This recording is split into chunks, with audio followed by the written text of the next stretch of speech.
The next topic that we're going to be talking about today is storytelling.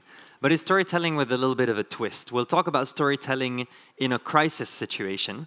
And I think that in an age where like one mistake, can go viral in minutes, an effective storytelling is not really just an asset, but it's a necessity. And for that, I would like to welcome to the stage Jessica Gioglio, CEO with Savvy Media.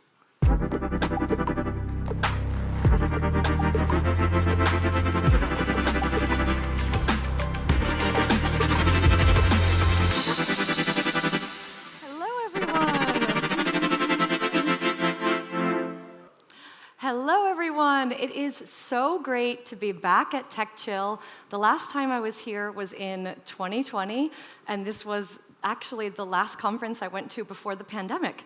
So it seems fitting to be back and to have a different talk this time around. I'm going to speak about storytelling in a crisis. So in terms of my background, I've had the honor to work for some really great companies. I've been an early employee at TripAdvisor. I've also been at Sprinkler during a scale-up phase where we were expanding rapidly across Europe and the rest of the world. And then I've been at quite a few big corporates like Comcast, Nokia, and also State Street. And I've also done quite a bit of consulting as well. And the one thing that I've realized across all of these experiences is we all go into our jobs wanting to do amazing, positive, proactive things, right? We want to drive revenue for the business, we want to grow the brand, we want to create amazing products and services for our customers. All happy, positive, proactive things, right? But here's the reality of what I've learned in all of my jobs is that sometimes things just don't go according to plan. And I'm going to share with you a couple personal examples from my career. So I mentioned to you that I worked at Comcast. This was actually my first job out of university. And while I was there, this was like 2006, not to age me, but a technician fell asleep on the couch at a customer's house while he was doing a software update for installing the cable TV. The customer decided to film it, make a really kind of funny, snarky, sarcastic video, and put it on YouTube. It was a viral crisis for the brand. But what about a couple other examples? So when I was at TripAdvisor, TripAdvisor is a user-generated travel review site.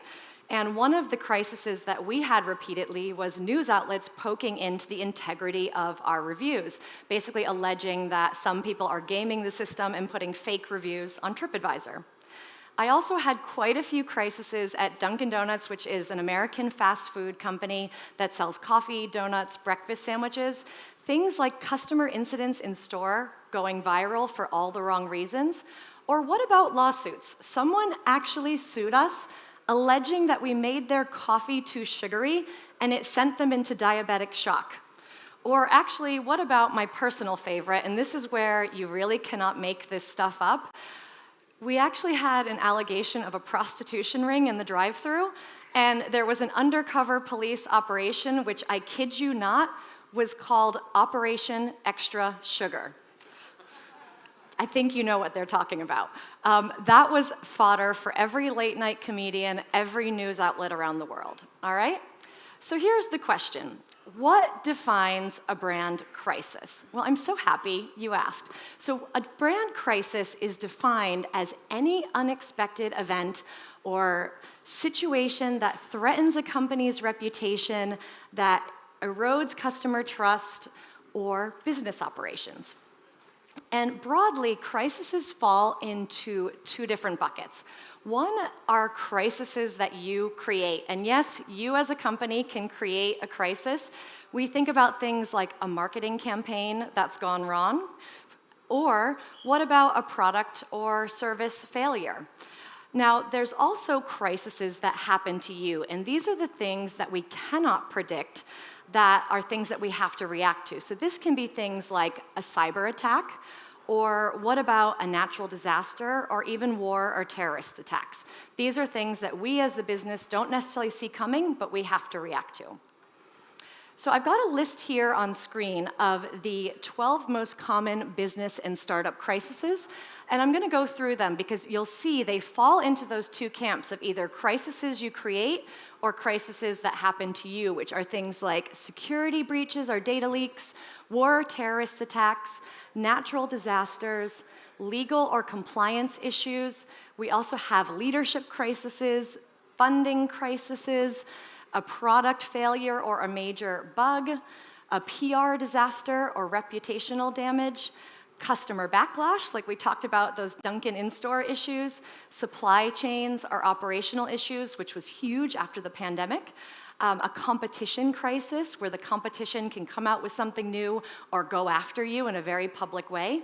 Or as Bindi talked about in her presentation, some of those investor or board disputes there could also, especially if they're leaked, become a brand crisis. So, okay, you're probably looking at that list of 12 things and you're thinking, okay, Jess, why would I tell my story in a crisis? Like, wouldn't it just be easier to hide and hope it all goes away? Okay, I have to tell you honestly, sometimes it does go away, but sometimes it doesn't. And the way that you should think about it is crises are the ultimate test for a company's ability to connect, to communicate, and to rebuild trust. So before we get into the reasons why you want to tell your story in a crisis with some great examples, I will do a caveat here. There are some times that you just can't tell your story in a crisis, and let's go through what that checklist is. So the first is you don't have all the facts. So instead of spreading misinformation and eroding trust, you just want to make sure that you compile all the information, and this is where kind of like a holding statement, hey, we're aware of the situation or we're looking into it, comes into play. Legal or compliance risks. You remember that lawsuit about making the coffee too sugary? Well, in the event of a lawsuit, and maybe Raf could tell you better from Oric, everything is discoverable that you put out in a public forum. So you want to be careful what you say publicly, and if you say something too soon or you reveal the wrong thing, that can come back to bite you. And that's why you often see in news articles, companies say, we can't comment on pending litigation. The third example is you're too emotionally reactive. So crises have a way of bringing out the worst in us. We get stressed, we get emotional, we lose our shit, basically. And if you are way too emotional and you're not thinking logically, you're more likely to say something, just that knee-jerk reaction that you're going to regret later. The fourth example is you can't find a solution yet. So this is where the crisis is underway, you're conducting your investigation, you're figuring out what the next steps are, but you don't have the solution. Wait until you have the solution to tell your story more broadly, because that becomes the interesting story. And then the fifth example is the crisis isn't public yet. Why do you want to create a negative news cycle if you don't have to? Now, there are a few reasons why you would have to if it's not public, and these would be like something like a data breach where customer data is impacted. So if you are legally required to do that for compliance reasons, then you would have to tell that and work on that kind of crisis response. All right, so let's get into some examples of when you should tell your story in a crisis. And I've got 4 reasons for you today with some examples of how companies told their story in a crisis. And the first example hits really home for me. The reason to tell your story in the crisis is you want to share your side of the story before others own the narrative. And I found this out firsthand when I was at Dunkin' Donuts and the Boston Marathon bombing happened. And I'll never forget this because I was across the street from where the second bomb went off about 10 minutes before it happened. And the only reason why I wasn't there is I had to go home for a conference call. So thanks work for that one. But basically, just to put the impact, so 2 bombs went off at the Boston Marathon in 2013, and why did this impact Dunkin'? Well, we had a Dunkin' restaurant located in between the 2 bomb sites. We had a coffee truck across the street from where the second bomb went off. We were handing out free coffee to people going to the marathon, great promotional marketing activity. We also had employees running the marathon and employees along the finish line watching it. So I got home to my apartment, and I heard pop, pop. I look out my window, because I live very close to where the marathon finish line is. I saw smoke rising above the buildings. My neighbor calls me and goes, "Where are you?" I said, "I just got home." And he goes, "2 bombs went off at the Boston Marathon." I was like, oh. So we're kind of living this crisis as individuals who were there, but then I also had to pause and think, well, how do we as a company manage this? I was running global social media for the brand at the time. So the one good thing about Dunkin' is we, being a fast food brand, had dealt with a lot of crisis. And the best advice that I can give you is you need to start planning for a crisis before it happens. Think about who the people are in your company that you would want to be on that cross-functional task force if a crisis hits. You also need to scenario plan for different kinds of crisis scenarios. And we actually had planned for this crisis scenario, not specifically 2 bombs at the Boston Marathon, but if there was a terrorist attack or an explosion or a bomb, what would we do? So we did have processes underway. So what we did is we rallied that crisis team together.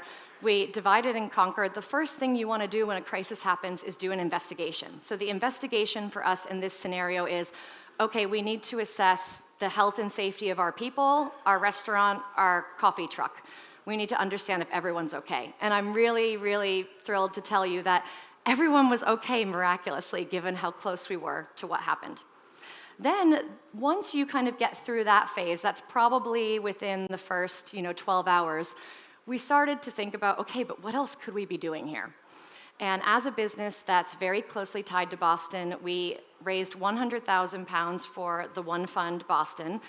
We also put out a heartfelt post on our social media channels, just acknowledging what had happened, saying that you can see the copy here on screen if you want to take a picture of that, but basically saying that we are grieving with all of Boston and the country, and our hearts are with the community. We also donated free food and beverages to the vigils for the victims. People lost their lives, they lost limbs. There was a lot of life-changing impact of this terrorist attack. We also opened up donations for the One Fund Boston, which was benefiting the victims at our stores across New England. And we also paused our social media for 6 days. So this is an important thing. When a crisis happens in the world, a lot of times companies have ads on autopilot, like you have your social media content calendar scheduled, you have ads running, on TV, radio, social media. Pause them and give respect for people who want to opt into the news of what's happening. Now, I think our initial crisis response was pretty good. But then something weird happened. So about 4 days later, I woke up at 6 a.m. to the sounds of sirens outside my window. And I opened up my window, and there was just SWAT cars, black SWAT cars, and it seemed like it was never ending, speeding down my road. And I was like, ooh, something is happening. And so remember, it's 6 a.m. And I turn on the news, and they have a lead to catch the suspect. Pretty exciting, right? So I'm thinking, wow, this is amazing. But then my second thought goes, oh my goodness, the city of Boston has been put on lockdown with surrounding communities. And guess who goes to work super early when you work for a fast food restaurant that serves breakfast? The people that work at our stores. So we had to reassemble our crisis task force because what we had started to see on social media is 3 Dunkin' restaurants stayed open during the lockdown. We had to shelter in place for a lot of the stores just because it wasn't safe to go home. But we kept 3 open with the doors locked to serve the news media and first responders, 2 for the first responders. But then what happened is I was watching CNN and the anchor is like, the whole city of Watertown and Boston is on lockdown, except this Dunkin' Donuts behind me. And you're like, seriously? You're not actually telling the whole side of the story. So we started to see this really negative backlash online. How dare you put your store employees in danger? Lots of negative traction. So we decided to be incredibly proactive, both in the news media and social media, to tell the story of what was really going on and be transparent and say, hey, don't break the lockdown to go out and get a cup of coffee. Our stores are not open. They're only open for these reasons. And we actually shifted the narrative, which was spiraling out of control, from extremely negative to extremely positive. And we actually became part of this meme movement of Boston Strong for being there for the first responders in this time. And they did catch the 2 suspects. but it was an absolutely wild day. And it is a great reminder that if you let the narrative spiral out of control, misinformation spirals, which completely wouldn't have been true. Okay, so the second example and reason I want to share is you tell your story in a crisis to protect trust and credibility. And the example I have here comes from Natural Cycles, which is a hormone-free birth control app. And in 2018, they came under fire with the Swedish Medical Authority because in a 4-month window, 37 women out of hundreds of women had abortions at a hospital in Sweden, and they said their only form of birth control was Natural Cycles. And essentially, there was going to be a 6-month investigation into the integrity of their product. And a ton of negative news coverage resulted as that, which really could have ended their business. And what Natural Cycles decided to do is they hired a crisis communications expert to come in and help advise them on what they could do in this situation. They didn't want to come off defensive. They actually had a lot of data, which was the founding reason for creating the company. So what they decided to do was invest in education to the news media, to people on social media, to medical doctors, health practitioners. It wasn't done in a defensive way. It was done in a, hey, we're acknowledging this investigation and subsequent investigations in other places like the UK. And we believe that we're a great product, and here's how we're going to show you why, and here's why we think some of these issues might have happened. And as a result of that, they essentially turned their business around. They won a lot more trust with their customer base, which they also refined to focus on a customer base that was a slightly better fit. And they also narrowed their ad focus from doing mass market ads to more targeted social media ads. And what essentially happened, if you look at Natural Cycles today, just last year, I think they raised another 50 to 55 million euros, and it continues to be an incredibly thriving business because they leverage their storytelling around trust and education. The third example that I have is to demonstrate your brand values and resilience in tough times. So storytelling in a crisis is always during a tough time, but one of the great things we talked about earlier in this presentation is crises are an example to highlight your brand values. And BrewDog had this wild thing happen to them. I think it was in their second year of business. They wanted to expand to the United States, so they shipped beer from Scotland all the way to California through the Panama Canal, and they didn't realize one really critical thing, that when you ship beer, you need to ship it in refrigerated containers, because guess what will happen otherwise? It's going to go rotten and it's not going to be drinkable. So what happened is they had a 30,000 pound loss because they wanted to sell the beer on to an importer in California to launch in the US. So they couldn't do this, and they were taking a big financial gamble doing this in the first place. And what happened is on the flight home, the founder got an email from his accountant saying, you're technically insolvent, you should cease trading, this could be the end of your business. And to make matters worse, his bank account wasn't working, so he couldn't even buy food at the airport. So what did they do? Well, on the flight home, they came up with the idea for equity crowdfunding. Now, I know what you're thinking, equity crowdfunding is quite commonplace now, but back in 2008, 2009, they actually launched the campaign in 2009.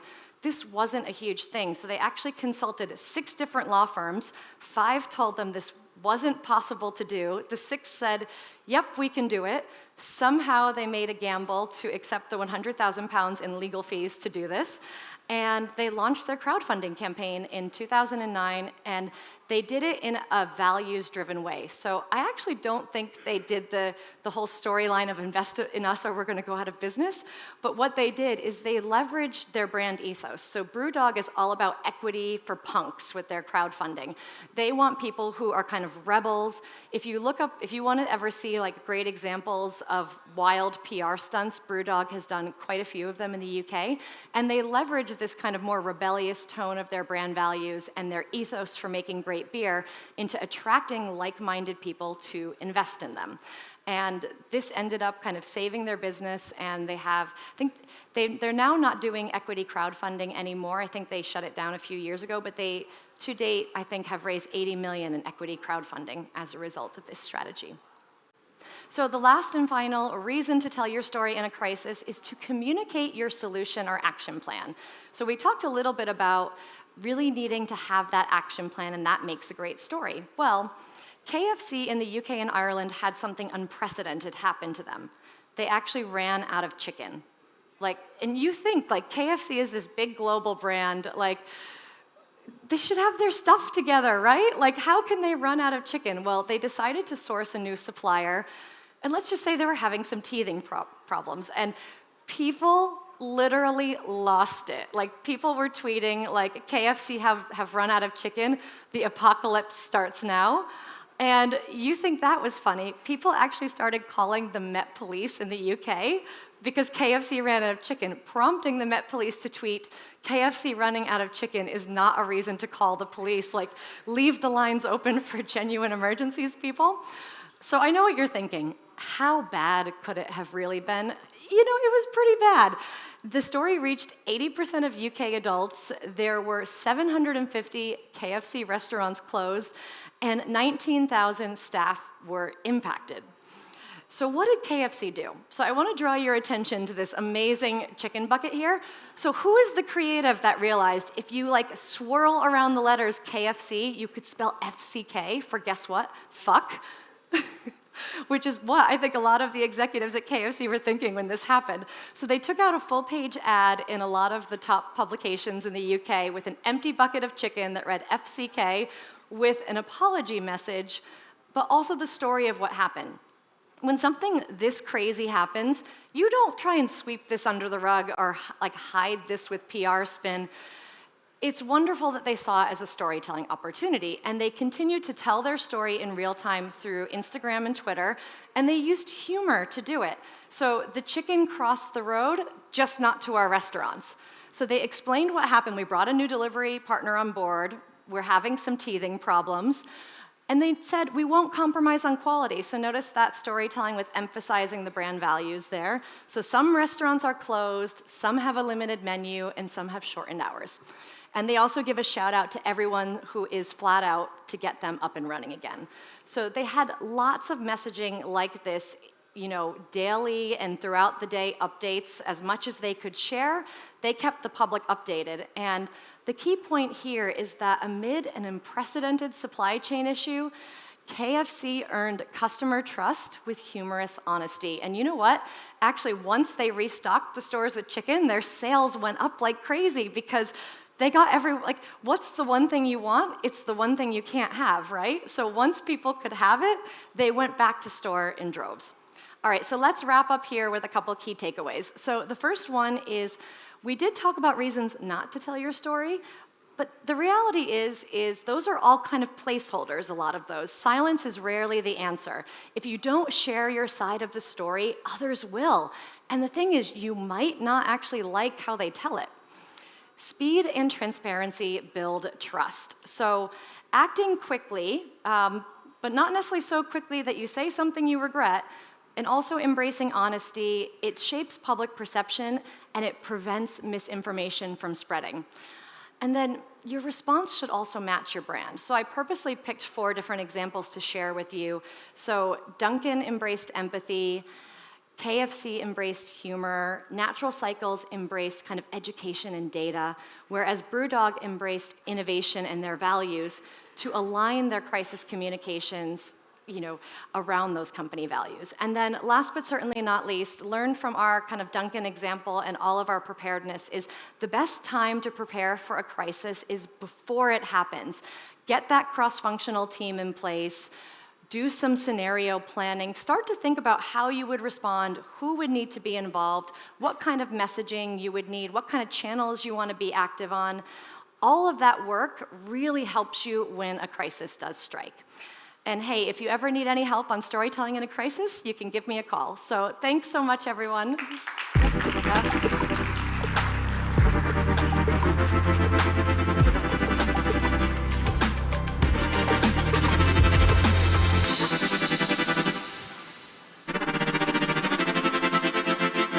Thank you so much, Jess. Very insightful presentation. I hope that you took a lot of good tips for that and took some pictures as well for when your company gets into crisis mode and handle it in the best way possible.